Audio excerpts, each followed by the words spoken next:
Hello psychology people, welcome back. हम कर रहे हैं चैप्टर नंबर 7 जो कि लास्ट चैप्टर है आपका क्लास 12th का। और इसके आपको पीडीएफ नोट्स मिलेंगे इस चैप्टर के जब हम लास्ट वीडियो करेंगे। उसमें मैं डिस्क्रिप्शन बॉक्स में नीचे लिंक दे दूंगी पीडीएफ फॉर्मेट में, आप उसको डाउनलोड करके प्रिंट करके पढ़ सकते हैं। और अभी के लिए हम चैप्टर समझने पे फोकस करेंगे। तो आज का हमारा वीडियो है about group formation. Group formation क्या होता है ना। अगर हम ग्रुप की बात कर रहे हैं तो ऑब्वियसली कोई ग्रुप फॉर्म करेंगे तभी हम उसके बारे में आगे फर्दर बात करेंगे। तो ग्रुप फॉर्म कैसे होता है? ग्रुप फॉर्मेशन होती है एक बेसिक सम, आपका कोई कॉन्टैक्ट्स होने चाहिए और आपका इंटरेक्शन होना चाहिए। अब जैसे आप अभी 12th क्लास में पढ़ते हो, उसके बाद जब आप कॉलेज में जाओगे तो कॉलेज में सबके अपने अपने ग्रुप्स होते हैं, है ना, जिनके साथ वो घूमते फिरते हैं, खाते पीते हैं, नोट्स वगैरह शेयर होते हैं। तो इस तरीके से आपके ग्रुप्स बनते चले जाते हैं। इनफैक्ट क्लास में भी अभी भी आपके ग्रुप्स होंगे। पर वो ग्रुप्स क्या हमेशा से थे? नहीं। वो ग्रुप्स कैसे बने? जब आप एक दूसरे के कांटेक्ट में आए, आपने इंटरैक्ट करा, ठीक है, उससे क्या होता है, इधर you get to know people, है ना। जब इंटरैक्शन होती है बिटवीन पीपल, जब बातचीत होती है, इंटरैक्शन होती है, तो वो कुछ कंडीशंस ऐसे होते हैं जिसकी वजह से ग्रुप फॉर्म होते हैं। चाहे आप इंट्रोवर्ट भी हो तभी भी आपको कॉलेज में जब आप जाओगे you must interact with people, नहीं तो आप बिल्कुल आइसोलेटेड फील करोगे और सबके अपने अपने ग्रुप बन जाएंगे। सो फर्स्ट पॉइंट होता है प्रॉक्सिमिटी। प्रॉक्सिमिटी मतलब क्लोजनेस, ठीक है, क्लोजनेस की बात हो रही है।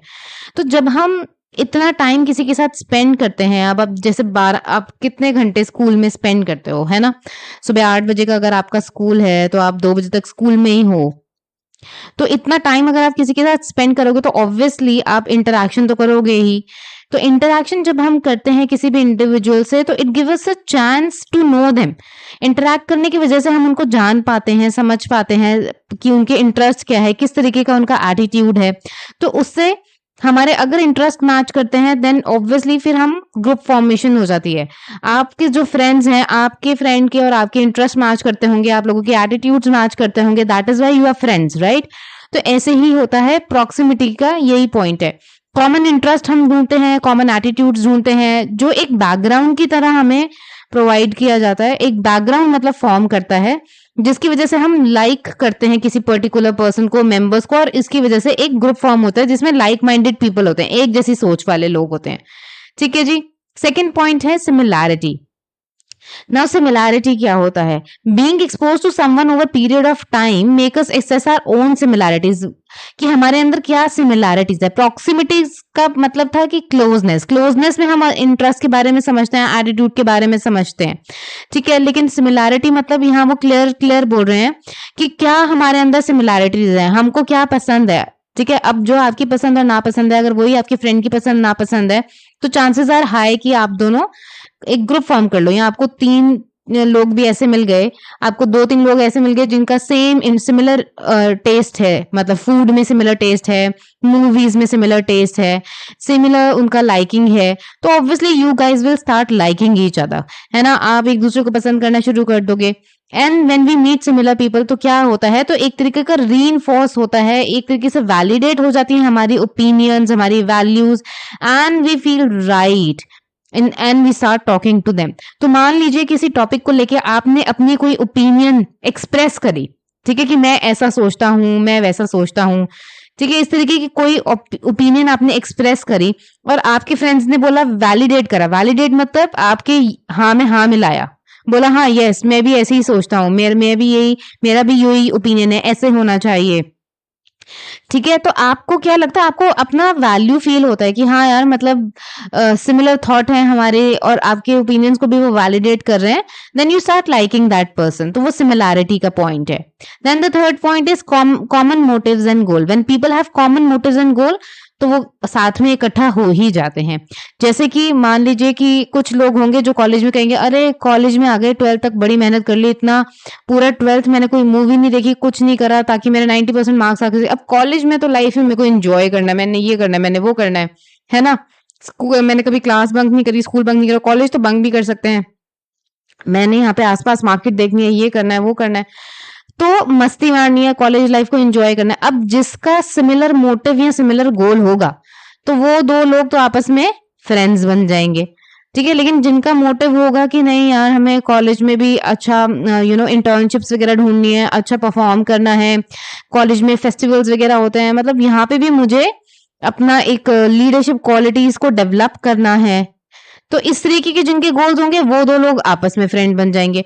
तो डिपेंड करता है कि आपके कॉमन गोल्स अगर मोटिव्स होंगे तो फ्रेंड्स बनने के चांसेस ज्यादा हाई हैं, विच मीन्स कि ग्रुप फॉर्म होने के चांसेस ज्यादा हाई हैं। ठीक है, नाउ कुछ स्टेजेस होती हैं ग्रुप फॉर्मेशन के लिए, it was given by Tuckman. ठीक है, ये क्या स्टेज है? Forming, storming, norming, then comes this adjourning and performing. तो ये 5 स्टेजेस हैं और ये इसी ऐसे चलेंगी। ठीक है, स्टेजेस ऑफ ग्रुप फॉर्मेशन है, टकमैन ने दी थी, ये आपको याद रखना है। तो पहला स्टेज है फॉर्मिंग स्टेज। फॉर्मिंग स्टेज क्या होता है? Now people try to know each other and assess whether they fit in. हम पहली, अभी तो ग्रुप फॉर्म नहीं हुआ, फॉर्मिंग स्टेज पे है, मतलब फॉर्म हुआ नहीं है बट हो रहा है। तो इस स्टेज में क्या करते हैं, हम असेस करने की कोशिश करते हैं किससे हमारा एटीट्यूड्स, वैल्यूज, ओपिनियंस मैच होते हैं, इंटरेस्ट मैच होते हैं, किसके ग्रुप में हम फिट इन कर सकते हैं। तो यहाँ पे हमारी एक्साइटमेंट लेवल भी काफी हाई होता है, पर एप्रीहेंशंस भी हाई होती हैं। अब एप्रीहेंशंस क्या होता है? एप्रीहेंशंस मतलब थोड़ी नर्वसनेस, थोड़ी एंग्जाइटी, थोड़ा कि करूं कि नहीं करूं, अभी डिसाइडेड फेज नहीं है, मतलब कि डिसाइड नहीं कर पा रहे हैं हाँ कि ना। ठीक है, तो वो भी थोड़ा हम संभल संभल के हो रहा होता है कि भाई अभी हम पूरी तरीके से तो पर्सन को नहीं जानते हैं, तो हम कैसे गिव इन कर दें ना किसी भी ग्रुप में। तो एक्साइटमेंट भी होती है जानने की और एप्रीहेंशंस भी होती हैं, थोड़ी थोड़ी वरी भी होती है हमें। ठीक है, देन सेकेंड स्टेज आता है स्टॉर्मिंग का। स्टॉर्मिंग का क्या होता है? अब ये वैसे राइमिंग है तो आपको याद हो ही जाना चाहिए, forming, storming, norming, adjourning and performing. पहले ग्रुप फॉर्म होगा, स्टॉर्मिंग धन धनाते हुए, फिर थोड़ा फाइट वाइट होता है, फिर नॉर्म्स, रूल्स वगैरह सेट होते हैं, एडजॉर्निंग एंड देन परफॉर्मिंग। ठीक है, लिंक करके समझोगे, पढ़ोगे तो याद हो जाएगा। स्टॉर्मिंग में क्या होता है? ये थोड़ा इंट्रा ग्रुप कॉन्फ्लिक्ट का स्टेज होता है। इंट्रा ग्रुप मतलब कि अब एक ग्रुप फॉर्म हो गया, उसी के अंदर जो मेंबर्स हैं आपस में उनका थोड़ा क्लैश हो रहा है थोड़ा। ठीक है, चाहे वो किसी एटीट्यूड को लेके, ओपिनियन को लेके, किसी भी चीज को लेके, पर थोड़ा आपस में मतभेद है, मन मुटाव है। ठीक है, इस तरीके से। So there is a conflict. देखो, कॉन्फ्लिक्ट होता है स्टॉर्मिंग में, जिसमें कि मेंबर्स जो हैं, how the target about the group is achieve, कि ग्रुप का जो टारगेट है वो कैसे अचीव होगा, ये डिसाइड करना है। फिर डिसाइड करना है कि कंट्रोल कौन करेगा, who is the controller of the group, and इसके रिसोर्सेज कैसे यूज करने हैं जो हमारे पास हैं, कौन कौन सा टास्क परफॉर्म करेगा। ठीक है, तो मान लो आपको प्रोजेक्ट्स तो जैसे 12th में मिलते हैं, ग्रुप बनता है, ऐसे ही कॉलेज में भी जाके प्रोजेक्ट्स मिलेंगे, आपको ग्रुप फॉर्मेशन होगी। वहां पे बस इतना फर्क है कि आप अपना ग्रुप खुद बना सकते हो, टीचर नहीं वहां पे, स्कूल नहीं है, वो कॉलेज है, तो वहां कोई आपको नहीं कहेगा बेटा तुम ये 5 इस ग्रुप में आ जाए, ये 5 का एक ग्रुप है। वहां सब काम आपको खुद करना है, प्रोजेक्ट दे दिया जाएगा और बोल दिया जाएगा ये ग्रुप में अपने आप को डिवाइड करके ग्रुप में, और ये प्रोजेक्ट कंप्लीट होना चाहिए। वहां खुद आपको फ्रीडम होगी चूज करने के लिए कि आपको क्या ग्रुप फॉर्म करना है, किसके साथ आपको टास्क परफॉर्म करना है। अब उसमें क्या होगा, उसमें क्लैश होने के चांसेस होते हैं कि हमारे पास जो रिसोर्सेज हैं वो कैसे यूज करेंगे, टास्क कौन सा टास्क आपको डिवाइड करना पड़ेगा। जो भी आपकी प्रोफेसर ने जो भी टास्क दिया है कि कौन सा टास्क आप कौन परफॉर्म करेगा, कौन उसके लिए रिसोर्सेज इकट्ठे करेगा, कौन उसके लिए इंफॉर्मेशन इकट्ठी करेगा, कौन बाकी के अगर लेआउट्स हैं या पीपीटीज बनानी है तो वो कौन करेगा, चार्ट्स बनाने हैं, पोस्टर्स बनाने हैं तो वो कौन बनाएगा। तो इस तरीके के चीजें होती है, और जब ये सब डिसीजन मेकिंग कर रहे होते हैं तो कॉन्फ्लिक्ट होते हैं। When the stage is complete, लेकिन जैसे ही ये स्टेज कॉन्फ्लिक्ट की निकल जाएगी, कंप्लीट हो जाएगी, तो एक तरीके हिरार्की फॉर्म हो जाएगी ऑफ द लीडरशिप। हिरार्की मतलब कि ठीक है यार, एक पर्सन है, इसको लीडर बना देते हैं, ये इस ग्रुप को लीड करेगा। ठीक है, कोई तो होगा जिसकी लीडरशिप क्वालिटीज काफी अच्छी होंगी, तो वो लीडर बन जाएगा। एंड इन द ग्रुप वो क्लियर विजन के साथ फिर आपको बताएगा कि कैसे टारगेट को अचीव करना है, कैसे अपने गोल को अचीव करना है। तो वो हो सकता है सबको काम डेलीगेट कर दे, डेलीगेट कर दे कि इस पर्सन को रिसर्च करना है, इस पर्सन को पोस्टर्स तैयार करने हैं, इस पर्सन को सारा इंफॉर्मेशन गैदर करना है, तो इस तरीके से, और मैं सब काम को असेंबल करूंगा। मतलब इस तरीके से वो अपने सारे काम देख सकते हैं। Then comes the stage of norming, this is the third stage, right? या this is the third stage, norming. इसमें क्या होता है, ग्रुप मेंबर्स कुछ नॉर्म्स डेवलप करते हैं। नॉर्म्स आपको पता है कि ऐसे बिहेवियर्स होते हैं कि जो अनरिटन रूल्स होते हैं, दीज आर अनरिटन रूल्स। ठीक है, तो हमारे ग्रुप के क्या रूल्स होंगे कि भाई एक व्हाट्सएप ग्रुप बना लेते हैं, उसमें सब टाइम टू टाइम इन्फॉर्म करते रहेंगे, जो जो अपना टास्क कर देगा वो डन डन डन लिखता रहेगा, ताकि सबको पता चलता रहे कि किसने क्या काम कर लिया, किसका क्या काम पेंडिंग है, कहाँ तक ग्रुप ने प्रोग्रेस करी है। तो ऐसे कुछ करके हम अपने रूल्स बना लेंगे and this will lead to the development of positive group identity. इससे ये होगा कि कुछ भी किसी से छुपा नहीं रहेगा और एक पॉजिटिव ग्रुप आइडेंटिटी डेवलप होगी। Then fourth is performing. Performing क्या होता है? The structure of the group has evolved. अब जो ग्रुप का स्ट्रक्चर है काफी इवॉल्व हो चुका है ना? जब आपने इतना सब कुछ साथ में कर लिया तो आप इवॉल्व हो गए हो and is accepted by the group members. सबने ग्रुप में एक दूसरे को एक्सेप्ट भी कर लिया है। The group moves towards achieving the group गोल। अब जो हमारा टारगेट है ग्रुप का, हम उसको अचीव करने में लगे हैं। फॉर सम ग्रुप्स दिस में be the last stage of group development. कुछ ग्रुप के लिए हो सकता है कि ये लास्ट स्टेज ऑफ डेवलपमेंट हो, कि भाई अब ग्रुप फॉर्म हो गया, हायरार्की हो गई, रूल्स हमने डिसाइड कर लिया, कौन क्या करेगा, सबका काम भी डिवाइड हो गया, लीडर कौन है वो भी डिसाइड हो गया है, और अब हम जो है परफॉर्म करने की बारी है कि सब अपने अपने काम को परफॉर्म करो और उसके बाद जो हमारा टास्क है, जो हमारा गोल है वो अचीव करेंगे। लेकिन किसी किसी के लिए ये लास्ट स्टेज हो सकती है। किस मायने में? कि भाई ग्रुप के लिए इकट्ठा हुए थे, जुड़े थे, लेकिन उसके बाद क्या हुआ, सब अलग अलग हो गए। ठीक है, कि ग्रुप में हमने परफॉर्म कर लिया, उसके बाद सब अपना अपना अलग अलग अलग फिर से हो गए। सो ये भी हो सकता है। बट किसी किसी के लिए ये आगे स्टेज पे जाएगा, विच इज एडजॉर्निंग स्टेज। मतलब in this stage once the function is over the group may be disbanded मतलब dissolve, मतलब ग्रुप जो है वो खत्म, बस हमारा काम खत्म तो ग्रुप खत्म। ये सॉरी, ये जो है इस स्टेज में आएगा। ठीक है, ये यहाँ पे इस स्टेज में आएगा कि ग्रुप जो है अलग अलग सब हो जाएंगे, अपना काम परफॉर्म करा, अब अलग अलग। अब जैसे इसका एग्जाम्पल, एडजर्निंग स्टेज का एग्जाम्पल क्या हो सकता है कि आपके स्कूल में मान लो कोई फंक्शन है, ठीक है, और उस फंक्शन में डांस ग्रुप बनाया एक, ठीक है, डांस ग्रुप बनाया जिसमें अलग अलग क्लास के अलग अलग सेक्शन के बच्चे लिए हैं, कुछ छोटे हैं, कुछ बड़े हैं, कुछ सीनियर क्लासेस के भी हैं। इस तरीके से एक डांस ग्रुप फॉर्म हुआ है। अब वो साथ में सारा टाइम थोड़ी ना रहेंगे, सबकी अलग क्लासेस हैं, अलग लेवल से हैं। ठीक है, कोई कोई छोटे बच्चे भी हैं, मतलब लगा लो 6th 7th के बच्चे भी हैं, फिर 10th के बच्चे भी हैं, 12th के बच्चे भी हैं। तो ऐसे बच्चे हैं तो भाई अब सबका अपने अपने क्लासेस हैं, डिफरेंट स्टेजेस पे हैं सब लाइफ के। तो वो क्या करेंगे, वो उनका ग्रुप तो बना, तो उनका परफॉर्मेंस के बाद वो ग्रुप डिसॉल्व हो जाएगा, खत्म हो जाएगा, उनका अब कोई रोल नहीं है। तो वो साथ में क्यों चिपके रहेंगे ना एक दूसरे से, कि भाई अब तो उनके ग्रुप में कोई कॉमन मोटिव नहीं है। जो एक मोटिव था वो अचीव कर लिया, गोल था परफॉर्म करना, एक अच्छी परफॉर्मेंस देना। अगर किसी कंपटीशन के लिए जा रहे हैं तो वो कंपटीशन जीत के आना, तो वो हमारा एक टास्क था। ठीक है, लेकिन जब हमने वो टास्क अचीव कर लिया तो उसके बाद ग्रुप डिसॉल्व हो जाएगा। एडजर्निंग स्टेज मतलब वो ग्रुप खत्म हो जाएगा। लेकिन कई बार ऐसा नहीं होता, जैसे कॉलेजेस वगैरह में हो सकता है कि जब ये ग्रुप वर्क से आप और ज्यादा प्रॉक्सिमिटी आ गई, क्लोज हो गए, तो आप क्लोज फ्रेंड्स बन गए, तो फिर आपका वो जो ग्रुप था वो एक टास्क के लिए आया था, लेकिन वो फ्रेंड्स फिर बने रहे। ठीक है, तो ऐसे हो सकता है। उसके बाद नेक्स्ट टॉपिक है जी ग्रुप स्ट्रक्चर। अब ग्रुप का स्ट्रक्चर क्या होता है? During the process of group formation आपको क्या लगता है कि ग्रुप ऐसे ही डेवलप हो जाता है? ऐसे ही डेवलप नहीं होता। It develops as member interact. जैसे जैसे मेंबर्स इंटरैक्ट करते हैं वैसे वैसे ग्रुप बनता चला जाता है। नाउ 4 इंपॉर्टेंट एलिमेंट्स जो होते हैं ग्रुप स्ट्रक्चर के, वो क्या है? वो ये है, रोल्स होते हैं, नॉर्म्स होते हैं, स्टेटस होता है, कोहेसिवनेस होती है। नाउ रोल्स के बारे में अगर हम बात करें तो roles are specially defined expectations. ये रोल्स क्या होते हैं? डिफाइंड एक्सपेक्टेशंस, मतलब बताया जाता है कि आपका इस ग्रुप में ये रोल है जो आपको अदा करना है। ठीक है, जैसे मान लीजिए आप किसी प्रोजेक्ट वर्क पे काम कर रहे हैं, तो जो आपके ग्रुप का लीडर है वो आपको बोलेगा कि आपका रोल है रिसर्चर का, आपको इस टॉपिक पे सारी रिसर्च इकट्ठा करनी है। ठीक है, तो वो आपका रोल हो गया।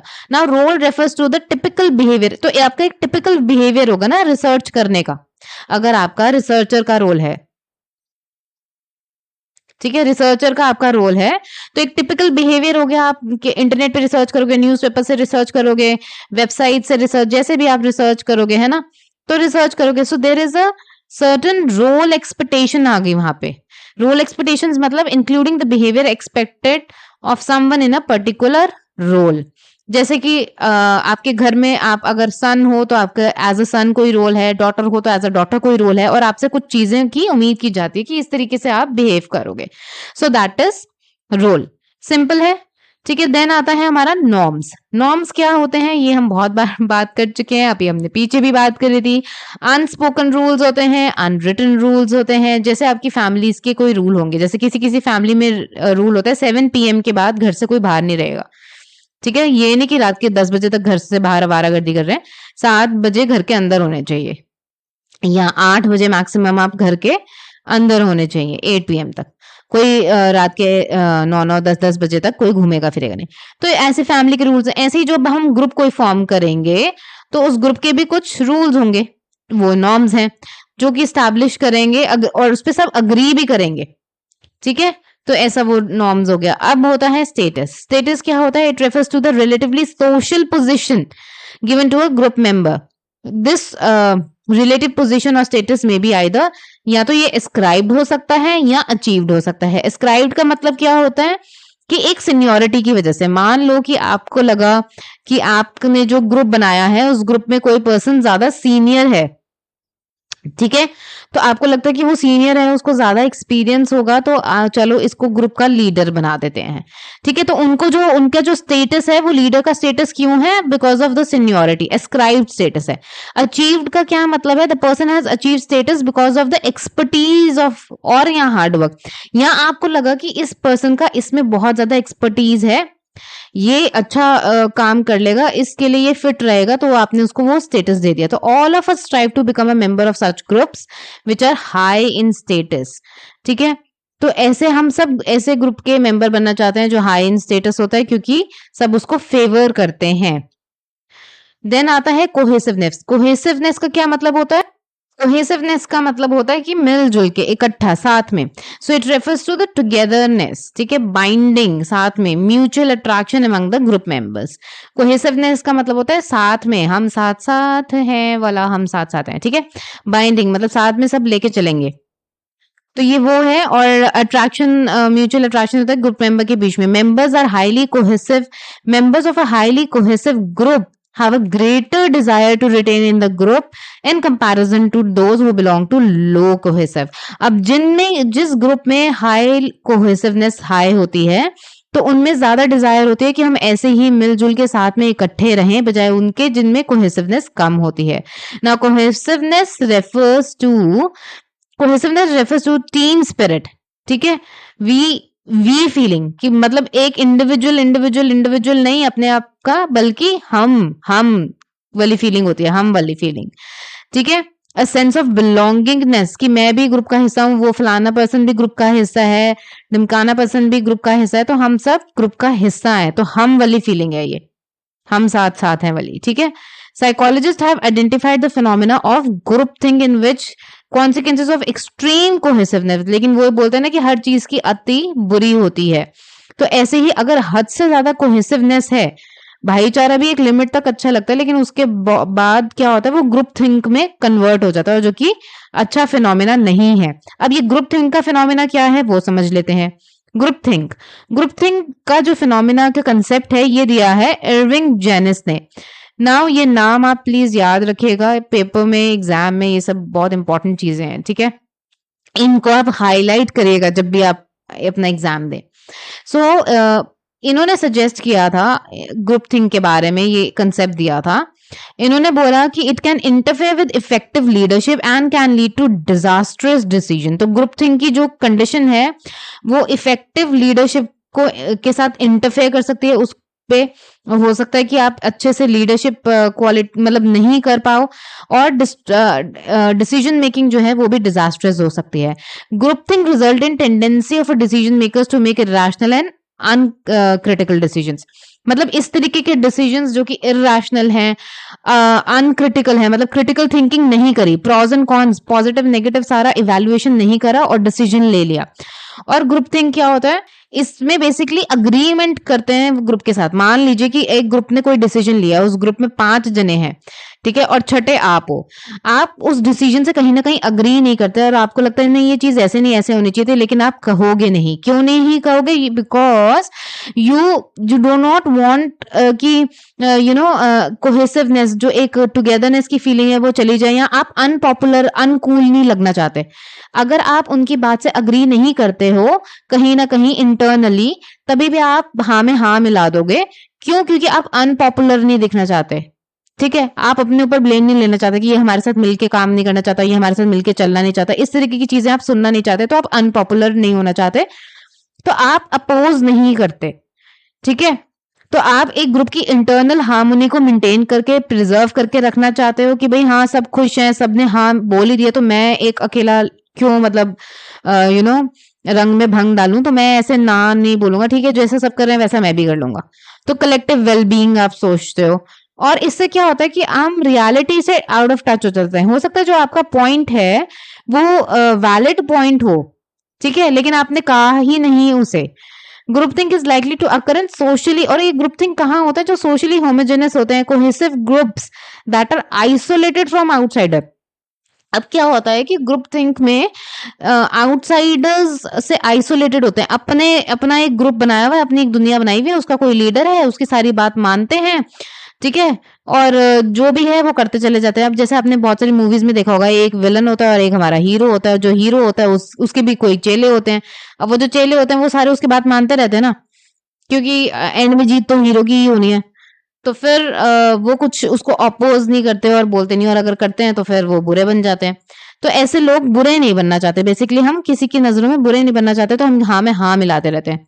एंड यस, नो ट्रेडिशंस वहां पे कोई फॉलो नहीं होते हैं, कोई ऑल्टरनेटिव को वो कंसिडर ही नहीं करते हैं, क्रिटिकल थिंकिंग नहीं करते हैं। तो ग्रुप जहां पे एक्सेसिव ग्रुप कोहेसिवनेस है, ग्रुप थिंक वहां पे ज्यादा होता है, और ग्रुप थिंक के में चांसेस ऑफ फेलियर हाई होते हैं रादर देन सक्सेस, क्योंकि जो भी ग्रुप का टारगेट है उसको अचीव करने में सक्सेस कम होती है और फेलियर ज्यादा होता है। क्योंकि सबका हो सकता है कि भाई आप चाहें, आप लीडर हो, लेकिन हो सकता है ना कि आपकी कि कोई पॉइंट ऐसा हो, कोई पर्सन दे दे कोई क्रिटिकल थिंकिंग वाला, जो पॉइंट आपने कंसिडर ही ना किया हो और वो इंपॉर्टेंट पॉइंट हो।